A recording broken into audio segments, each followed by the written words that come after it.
ये कहानी है एक इंटेलिजेंस एजेंसी के मुख्यालय में काम करने वाले एक डाटा एनालिस्ट की, जिसका नाम है मैक्स। मैक्स हमेशा से फाइलों और कंप्यूटर में उलझे रहने के बजाय फील्ड एजेंट बनने का सपना देखता था। उसका मानना था कि असली रोमांच और काम बाहर जाकर ही होता है। एक सुबह जब मैक्स कुछ जरूरी फाइलें लेकर हेडक्वार्टर पहुंचा, तो उसने अपने दोस्त ब्रूस और लॉयड से अपने इस सपने के बारे में बात की। ठीक उसी समय उनके ऑफिस के स्टार एजेंट 23 की शानदार एंट्री हुई। एजेंट 23 एक बेहद खतरनाक मिशन पूरा करके लौटा था और सभी सहकर्मी तालियां बजाकर उसका स्वागत करने लगे। मैक्स भी वही था, लेकिन उसकी नजरें अभी भी फील्ड एजेंट बनने की चाहत से भरी थी। जल्द ही एक अहम मीटिंग शुरू हुई। मैक्स ने मीटिंग में काओस नामक एक कुख्यात आतंकवादी संगठन के बारे में जानकारी देना शुरू किया। मैक्स ने अपनी रिपोर्ट में बताया कि काओस के सदस्य पिछले कुछ दिनों से एक न्यूक्लियर हथियार पर कब्जा करने की कोशिश कर रहे हैं। इसी दौरान कहानी में काओस के लीडर की झलक मिलती है। हम देखते हैं कि वो अपने आदमियों के साथ मिलकर एक बिल्डिंग से कुछ अहम चीजें चुराता है और फिर सबूत मिटाने के लिए पूरी बिल्डिंग को ही धमाके से तबाह कर देता है। वापस हेडक्वार्टर में मैक्स अपने चीफ के सामने बैठा था। चीफ ने उसे बताया कि उसने एजेंट बनने के टेस्ट में तो बहुत शानदार काम किया है, लेकिन वो अभी भी उसे फील्ड एजेंट नहीं बना सकता। चीफ को अंदर से लगता था कि मैक्स अभी भी जमीनी काम के लिए तैयार नहीं है, लेकिन वो मैक्स का दिल नहीं दुखाना चाहता था। इसलिए उसने बड़ी चतुराई से कहा, यार तू एक नंबर का डाटा एनालिस्ट है, तेरी जगह कौन ले सकता है, बताना। फील्ड में काम करने वाले तो हमारे पास बहुत है। चीफ की बातें सुनकर मैक्स का दिल टूट गया और वो बहुत उदास हो गया। उदास मन से मैक्स हेडक्वार्टर के बाहर गुमसुम घूम रहा था। अचानक वो सड़क पर एक खूबसूरत लड़की से टकरा गया। उसकी खूबसूरती से प्रभावित होकर मैक्स ने पूछा, कहाँ जा रही हो सुबह सुबह? लेकिन लड़की ने ज्यादा बात नहीं की और तुरंत वहाँ से चली गई। थोड़ी देर बाद जब मैक्स वापस हेडक्वार्टर पहुँचा, तो वहाँ का नजारा देखकर वो चौंक गया। उसे समझ आ गया कि यहाँ अभी अभी हमला हुआ है। उसकी मुलाकात फिर उसी लड़की से हुई जिससे वो कुछ देर पहले सड़क पर टकराया था। मैक्स के पूछने पर उसने बताया, मैं एजेंट 99 हूँ। तभी उन्हें किसी और के आने की आहट सुनाई दी। मैक्स के पास कोई बंदूक तो थी नहीं, तो उसने पास में रखी आग बुझाने वाली पाइप का लोहे का आगे वाला हिस्सा पकड़ लिया। जैसे ही कुछ आदमी उनकी तरफ बढ़े, मैक्स ने पाइप से उन पर हमला कर दिया। इसके बाद मैक्स ने लेकिन अगले ही पल मैक्स को एहसास हुआ कि वे लोग तो उसी की टीम के हैं। उसने अनजाने में फायर एक्सटिंग्विशर अपने चीफ के सिर पर मार दिया था। अगले दिन चीफ ने सभी महत्वपूर्ण एजेंट्स को एक मीटिंग के लिए बुलाया। मीटिंग शुरू होने से पहले मैक्स ने एक अजीबोगरीब डिवाइस का इस्तेमाल करने का सुझाव दिया, जिसका नाम था कोन ऑफ साइलेंस। ये एक ऐसा उपकरण था जिसे ऑन करने पर उनके चारों ओर एक अदृश्य दीवार बन जाती थी, ताकि बाहर का कोई भी व्यक्ति उनकी बातें न सुन सके। हालांकि जब उन्होंने इस डिवाइस को इस्तेमाल किया तो गड़बड़ी हो गई। वे सभी एक दूसरे को ही नहीं सुन पा रहे थे, क्योंकि हर आदमी के ऊपर अलग कोन बन गई थी। आखिर में चीफ ने खींचकर कहा,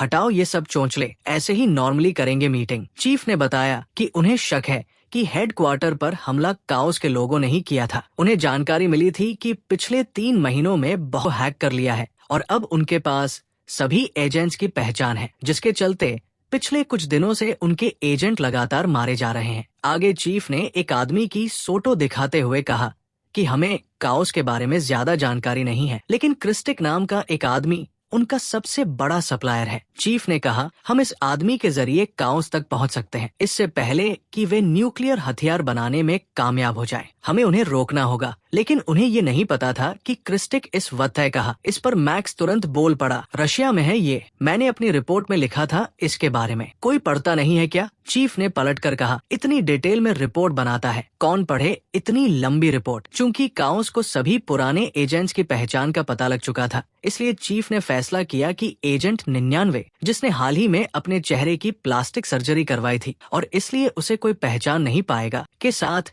एक नए एजेंट को भेजा जाएगा, एजेंट 86। मैक्स ने हैरान होकर पूछा कि ये सब तो ठीक है, पर एजेंट 86 कौन है? चीफ ने मैक्स की तरफ देखा और कहा, तुम। ये सुनते ही मैक्स ने कोई प्रतिक्रिया नहीं दी। उसने पास में रखा हुआ कोन ऑफ साइलेंस उठाया, साइड में जाकर दीवार की तरफ मुंह करके चिल्लाने लगा, अरे मजा आ गया। भाई का प्रमोट और ऐसे कूल दिखने की एक्टिंग करने लगा जैसे उसने कुछ कहा ही ना हो। एजेंट 99 नाराज होकर कहने लगी, मैं इस अनाड़ी के साथ काम नहीं करने वाली। लेकिन चीफ ने साफ कह दिया कि जो बोला है वो तो करना पड़ेगा। मिशन पर जाने से पहले ब्रूस और लॉयड ने मैक्स को एक नया गैजेट दिया। वो एक छोटा सा डिवाइस था जिसमें हर तरह के हथियार छिपे हुए थे। इसके बाद मैक्स और एजेंट 99 एक हवाई जहाज में सवार हो गए। सफर के दौरान 99 को अपने पीछे बैठे हुए एक लंबे गड़े आदमी पर शक हुआ। उसे लगा कि वो हट्टा कट्टा आदमी एक हत्यारा है। ये आदमी और कोई नहीं बल्कि अपने खली भैया थे। कुछ देर बाद जब मैक्स अपने जूते से चिपकी हुई एक चिंगम उतार रहा था तो पीछे बैठे आदमी को गलतफहमी हो गई कि मैक्स के जूते में बम लगा है। वो जोर जोर से चिल्लाने लगा, इस आदमी के पास बम है इसके पास। मैक्स उसे समझाने की कोशिश करता रहा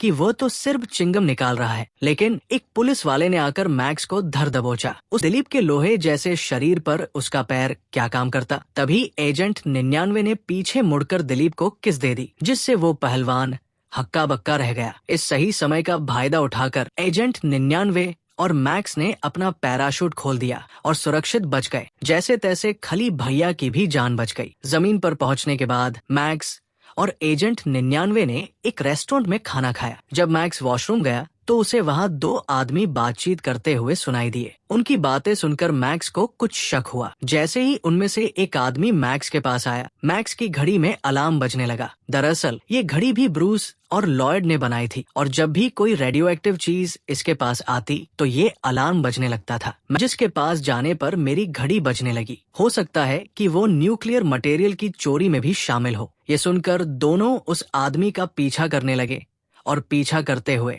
वे क्रिस्टिक के घर तक पहुंच गए। उन्हें समझ आया कि आज यहाँ कोई पार्टी होने वाली है। मैक्स ने 99 से कहा, अब देखो मैं कैसे अपने गैजेट का इस्तेमाल करके बस एक फूंक मारकर उस गार्ड को सुला दूंगा। लेकिन फूंक मारने के लिए उसने इतनी जोर से सांस खींची कि वो नशीला डार्ट उसी के गले में घुस गया और वो बेहोश हो गया। जब मैक्स होश में आया तो उसने देखा कि 99 पार्टी के लिए तैयार हो रही है और उसने मैक्स को भी पार्टी के लिए तैयार कर दिया था। मैक्स को मजाक में लगा कि 99 ने उसे बिना कपड़ों के देखने का मौका मिल गया। दोनों क्रिस्टिक की पार्टी में पहुंचे। जब वे क्रिस्टिक को ढूंढ रहे थे तभी वो खुद 99 के पास आया और कहा, मेरे साथ डांस करोगी? 99 भी उसके साथ डांस करने लगी। दूसरी तरफ मैक्स क्रिस्टिक के कंप्यूटर को ढूंढने की कोशिश कर रहा था ताकि उसमें मौजूद जानकारी के जरिए वे काउंस तक पहुंच सके। पूरा घर छानने के बाद भी मैक्स को कोई कंप्यूटर नहीं मिला। कुछ देर बाद 99 ने मैक्स को बताया कि क्रिस्टिक का ऑफिस गेस्ट हाउस में है। जब वे गेस्ट हाउस की तरफ जा रहे थे तो उन्हें पता चला कि वहाँ बहुत सारे गार्ड हैं। तभी हेडक्वार्टर में मौजूद एक आदमी ने उन्हें दूसरा रास्ता बताया जो एक सुअर से होते हुए जाता था। वे दूसरे रास्ते से गेस्ट हाउस तक पहुँच गए, लेकिन क्रिस्टिक के कंप्यूटर तक पहुँचना आसान नहीं था। अभी भी उन्हें बहुत सारी लेजर्स को पार करना था। उन्हें समझ आया कि अगर कोई भी चीज इन लेजर्स के संपर्क में आई तो वो जल जाएगी। 99 एकदम लचकदार तरीके से लेजर्स को पार कर रही थी। मैक्स उसे अजीब तरह से देखने लगा। 99 ने कहा, ध्यान से देख लो, फिर तुम्हें भी आना है। जल्द ही मैक्स की बारी आई। शुरुआत में तो वो ठीक कर रहा था, लेकिन फिर सुअर से निकला हुआ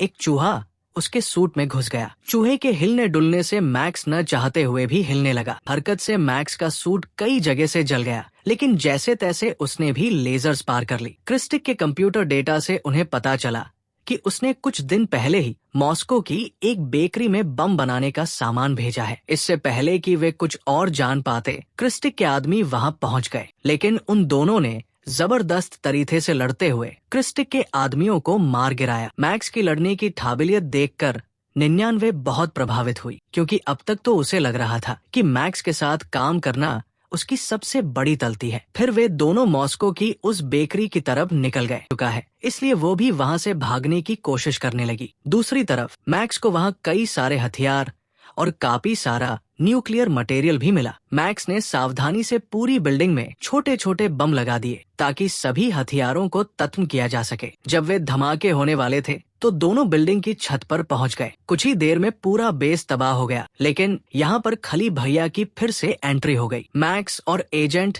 99 मिलकर भी उसका मुकाबला नहीं कर पा रहे थे। अब मैक्स उसे ताकत से तो हरा नहीं सकता था, तो उसने दिमाग का इस्तेमाल किया। मैक्स ने ऐसे ही तुक्का मारा, तुम्हारी बीवी के साथ बन नहीं रही ना? बहुत दुख हुआ ये सुनकर कि ऐसे हट्टे कट्टे आदमी की जिंदगी में भी छोटी छोटी दिखते हैं। खली भैया, दिलीप तुरंत इमोशन हो गए। हाँ यार, कोई सुनता ही नहीं मेरे दुख, बहुत परेशान करती है मेरी बीवी मुझे। मैक्स ने जब उसके दुखड़े सुन लिए तो खली भैया ने इन दोनों को जिंदा छोड़ दिया। वहाँ से निकलकर मैक्स ने 99 से पूछा कि उसने अपने चेहरे की सर्जरी क्यों करवाई। 99 ने बताया कि एक मिशन के दौरान उसे दुश्मन एजेंट से प्यार हो गया था, जिसकी वजह से उसकी पहचान उनकी एजेंसी के सामने आ गई। उसके पास दो ही रास्ते थे, या तो ऑफिस में रहकर पाइले इधर उधर करे या फिर अपना चेहरा बदलकर दोबारा शील्ड में आए। उसने दूसरा रास्ता चुना। दूसरी तरफ सीग और स्टार्कर की बातचीत से पता चला कि सीग जल्द ही लॉस एंजेलिस शहर पर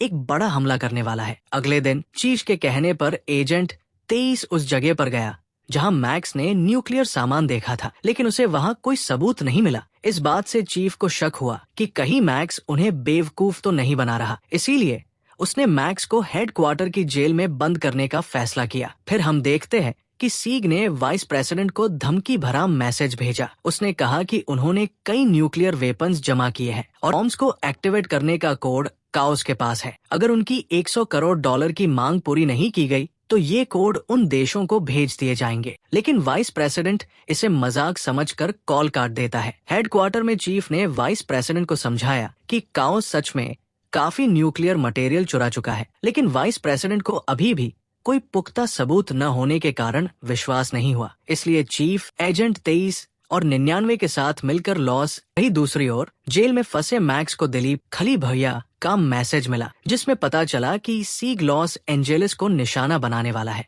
दिलीप, जो सीग का बॉडीगार्ड है, ये नहीं चाहता था कि मासूम लोग मारे जाए। मैक्स ने चालाकी से गार्ड्स को चकमा दिया और ब्रूस और लॉयड की मदद से जेल से निकल गया। चीफ जब देश के प्रेसिडेंट से मिला तो प्रेसिडेंट भी उसकी बातें सुनकर विश्वास नहीं कर पाया। चीफ, एजेंट 23 और 99 हेलीकॉप्टर में वापस जा रहे थे। तभी 99 को मैक्स का कॉल आया। चीफ समझ गया कि मैक्स जेल से भाग गया है और लॉस एंजेलिस पहुंच चुका है। चीफ ने उसकी कॉल को ट्रेस करके मैक्स को गिरफ्तार करने का आदेश दिया। कमांडोज ने फोन की लोकेशन ट्रैक करके एक बिल्डिंग तक पहुंचे, लेकिन वो आदमी मैक्स नहीं था। मैक्स इस वक्त अपने हाईटेक जूते से कॉल कर रहा था और वो उसी बिल्डिंग पर मौजूद था जहां चीफ अपने 2 एजेंट्स के साथ था। मैक्स ने चीफ को बताया कि वो यहाँ एक बॉम्ब ढूंढने आया है। उसने कहा कि उसे ये मबर एक रेडियो शो में कोडेड मैसेज से मिली थी, जिसे काओस के एक एजेंट ने भेजा है जो लड़ाई। चीफ को समझ आ गया कि मैक्स नहीं बल्कि एजेंट 23 ही काओस के साथ मिला हुआ था। जब मैक्स ने 23 को अपने हाथ में पकड़े हुए ब्रीफकेस को खोलने के लिए कहा तो 23 ने 99 पर बंदूक तान दी और वहां से निकल गया। चीफ और मैक्स एक गाड़ी में उसका पीछा करने लगे और जल्द ही एक एयरक्राफ्ट के जरिए